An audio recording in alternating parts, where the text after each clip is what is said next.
Good evening. We begin with a blockbuster report from a number of national sports outlets from late this afternoon that have the University of Auburn, one of the country's top football programs, hiring Boise State coach Bryan Harsin. The Boise native and Capital High School Eagle was 69-19 in his 7 seasons on the Blue, replacing Coach Pete. It included a Fiesta Bowl win. Recent reports in the Idaho Press had Bryan expressing frustration to the administration over the Mountain West Conference. Published emails in the paper, he wrote to the president and athletic director, asked them to pursue other leagues. Well, it now appears he is going to be coaching in another league. The SEC, considered the #1 league in all of college football, with one of the most storied programs in that league, Auburn University. Sports director Jay Tust, who just got this report confirmed independently, joins us here on the News at 6 with some insight and perspective. And Jay, first of all, does this come as a complete surprise?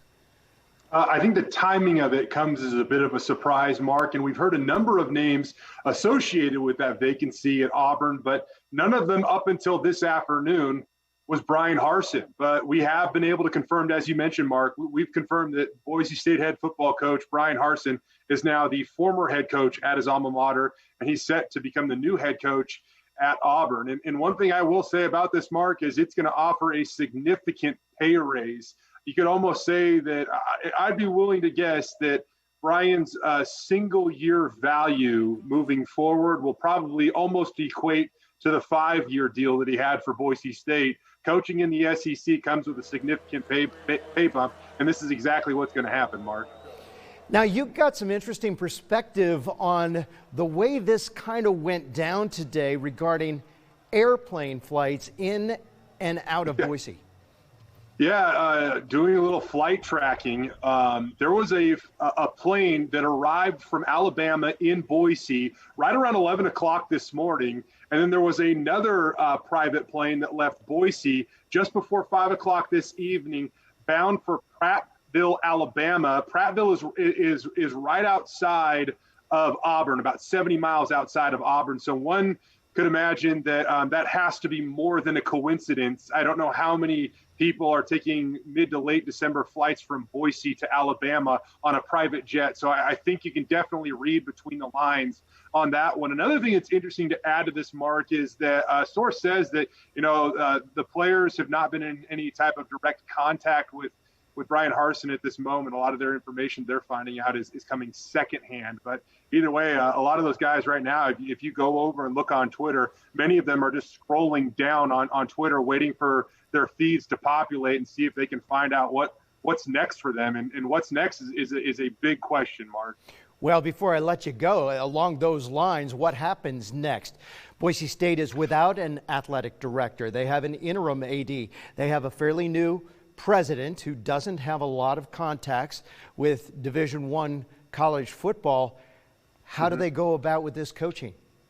That is the million-dollar question right now because, again, as you mentioned, not only is Boise State without a head football coach at the moment, they don't have an athletic director. I'm not exactly sure how you start this process, Mark. I really don't know.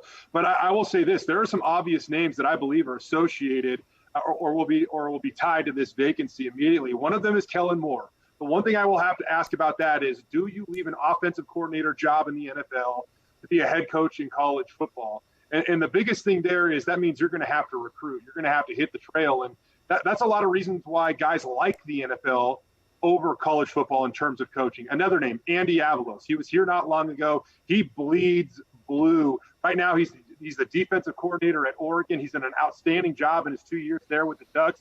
They're just coming off another Pac-12 championship this year. You have to figure that his name is near the top, if not right at the top of the list. And a couple other names I'll throw you. Jeff Choate. He's done a great job at Montana State. His former players at Boise State absolutely love him.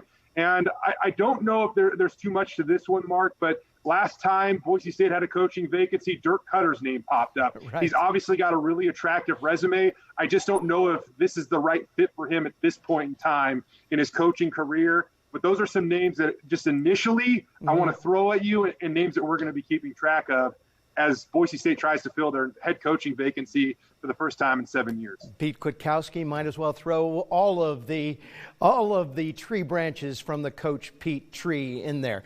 All right, Jay, thanks for giving us some insight and perspective on what was supposed to be a day off for you and the family to go watch Christmas lights. Maybe you'll have that opportunity now here. All right, Jay, thanks. By the way, Auburn has a New Year's Day bowl game against Northwestern in the Verbo Citrus Bowl. That's set for 11 a.m. Mountain Time. You might imagine that Coach Bryan Harsin will be looking on.